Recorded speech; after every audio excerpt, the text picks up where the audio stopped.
नमस्कार दोस्तों, 5 जून 2024 सुबह के 10:52 अमेरिका में स्टार लाइनर स्पेसक्राफ्ट का एक रॉकेट लॉन्च होता है। 1 ignition and liftoff of Starliner and Atlas V। इसमें बैठे हैं नासा के दो बड़े एक्सपीरियंस्ड एस्ट्रोनॉट्स, कमांडर बैरी बुच विल्मोर और पायलट सुनीता विलियम्स, जो कि जा रहे हैं इंटरनेशनल स्पेस स्टेशन की एक छोटी सी ट्रिप पर।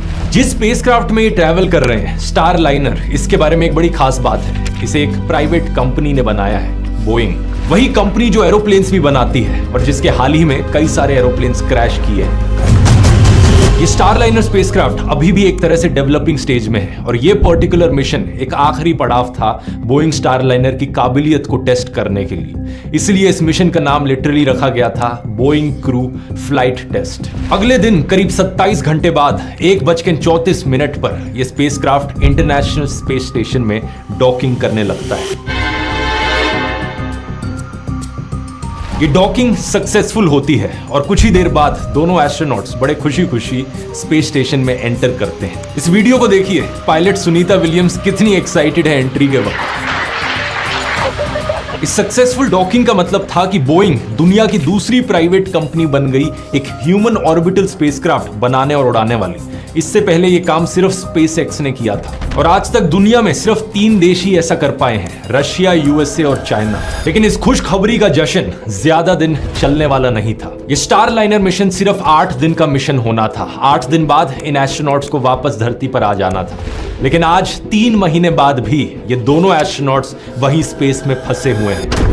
इस स्पेसक्राफ्ट में कई सारी समस्याएं हैं जिसकी वजह से इसे वापस इस्तेमाल नहीं किया जा सकता। नासा के अनुसार ये एस्ट्रोनॉट्स 8 महीने तक वहीं फंसे रहेंगे। आखिर कैसे हुआ ये फेलियर? बोइंग कंपनी पर कितना ब्लेम जाता है? आइए समझते हैं इस पूरी सिचुएशन को आज के इस वीडियो में।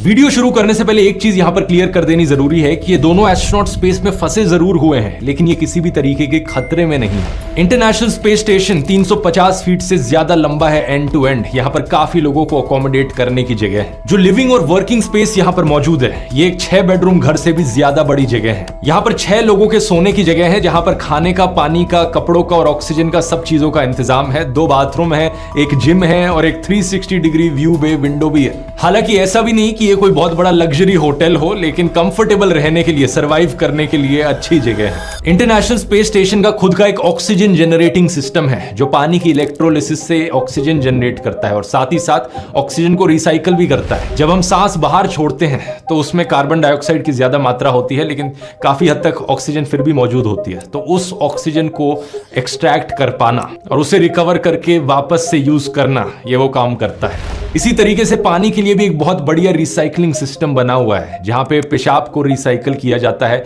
और उसे ड्रिंकिंग वाटर बनाया जाता है। लेकिन इसके अलावा ये पानी वाला रिसाइकलिंग सिस्टम मॉइस्चर को भी कैप्चर कर लेता है, जो सांस में रिलीज होता है या फिर पसीनों में आता है। खाने की बात करी जाए तो करीब 6 महीने तक का रिजर्व खाना इंटरनेशनल स्पेस स्टेशन में मौजूद है, लेकिन हर 5 से 6 महीने के बीच में वैसे ही इंटरनेशनल स्पेस स्टेशन में मौजूद जो क्रू मेंबर्स हैं वो रोटेट करते रहते हैं। जैसे कि इस वक्त एक्सपीडिशन 71 के क्रू मेंबर स्टेशन में मौजूद है। जो वीडियो आपने पहले देखा था जिसमें सुनीता विलियम्स बड़ी एक्साइटेडली एंटर कर रही थी स्टेशन में, उसी वीडियो में आप और एस्ट्रोनॉट्स को भी देख सकते हो जो इस एक्सपीडिशन 71 का हिस्सा है, जो वहां ऑलरेडी मौजूद थे। ये है नासा के 4 astronauts, Matthew Dominick, Mike Barratt, Jeanette Epps और ट्रेसी सी डायसन, और रशियन स्पेस एजेंसी रोस्कोसमोस के 3 astronauts, Oleg Kononenko, Nikolai Chub और अलेक्जेंडर ग्रेबेनकिन। टिपिकली 6 से 7 लोग होते हैं इन एक्सपीडिशंस पर, और ये जो नंबर है एक्सपीडिशन 71, ये बताता है कि ये 71st टीम है क्रू मेंबर्स की जो इंटरनेशनल स्पेस स्टेशन पर आई है रोटेट होकर। ये एक्सपीडिशंस 24 सालों से चल रही हैं। ईयर 2000 में सबसे पहली बार जब इंटरनेशनल स्पेस स्टेशन को लॉन्च किया गया था। साल 2000 से लेकर आज तक कभी भी इंटरनेशनल स्पेस स्टेशन को एक्सटेंडेड पीरियड ऑफ टाइम्स के लिए खाली नहीं छोड़ा गया है। कोई ना कोई इंसान हमेशा इसमें मौजूद रहा है। ये एक्सपीडिशन 71 24 सितंबर 2024 को कंप्लीट होगा और ये एस्ट्रोनॉट्स जो अभी स्टेशन में मौजूद हैं ये धरती पर वापस लौट जाएंगे और इनकी जगह लेने आएंगे एक्सपीडिशन 72 के क्रू मेंबर्स। तो वो लोग अपने साथ और खाना ला सकते हैं इन दो एस्ट्रोनॉट्स के लिए। अभी के लिए नासा ने कहा है बुच और सुनीता दोनों एस्ट्रोनॉट्स एक्सपीडिशन 71 और एक्सपीडिशन 72 दोनों ग्रुप्स का हिस्सा बन गए हैं। तो इन्हीं के साथ मिलकर ये नई रिसर्च, नए एक्सपेरिमेंट्स भी कंडक्ट कर रहे हैं। ऐसा नहीं है कि ये दो एस्ट्रोनॉट्स वहां फंस गए स्पेस में तो वहां बैठकर बोर हो रहे हो, कुछ करने को ना हो। एक्सपीडिशन 71 करंटली रिसर्च कर रहा है स्पेस बोटैनी पर, स्पेस में फूल कैसे उगते हैं, स्पेस कॉज्ड फ्लूइड शिफ्ट्स पर, algae based life support systems पर और साथ ही साथ न्यूरो डीजेनरेटिव डिजीजेस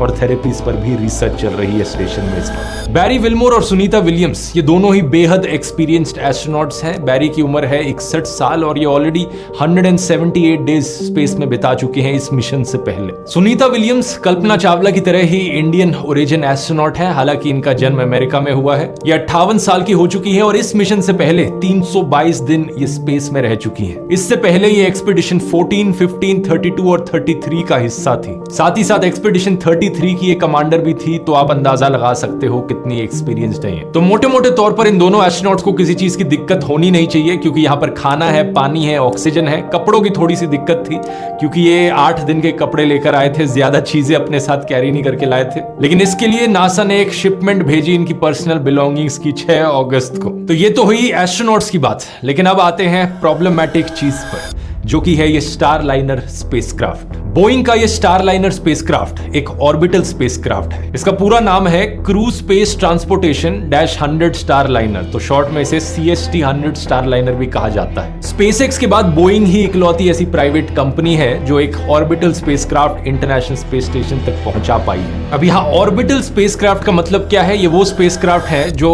इतनी वेलोसिटी से ऊपर उड़ते हैं कि ये धरती के ऑर्बिट में पहुंच पाए और चारों तरफ चक्कर लगा सकें धरती के। इसके लिए 28,000 किलोमीटर प्रति घंटे से ज्यादा की स्पीड चाहिए होती है। दूसरी तरफ सब ऑर्बिटल स्पेसक्राफ्ट्स स्पेस की एज तक पहुंच जाते हैं, लेकिन इतनी ऊपर नहीं पहुंच पाते कि धरती के ऑर्बिट में जा पाए। वो थोड़ी सी देर के लिए ऊपर जाते हैं, थोड़ी सी वेटलेसनेस एक्सपीरियंस होती है, लेकिन उसके बाद नीचे आ जाते हैं वापस। सब ऑर्बिटल स्पेसक्राफ्ट की typical velocity 7,000 kilometre per hour से कम की होती है। तो क्लियरली एक ऑर्बिटल स्पेसक्राफ्ट बनाना सब ऑर्बिटल के कंपैरिजन में कहीं ज्यादा मुश्किल काम है, स्पेशली एक ऐसा ऑर्बिटल स्पेसक्राफ्ट जिसमें इंसान भी बैठकर ट्रैवल कर सके। स्पेसएक्स और बोइंग प्राइवेट कंपनीज के अलावा आज तक 3 ही देश हैं जो एक ह्यूमन ऑर्बिटल स्पेसक्राफ्ट बना पाए हैं।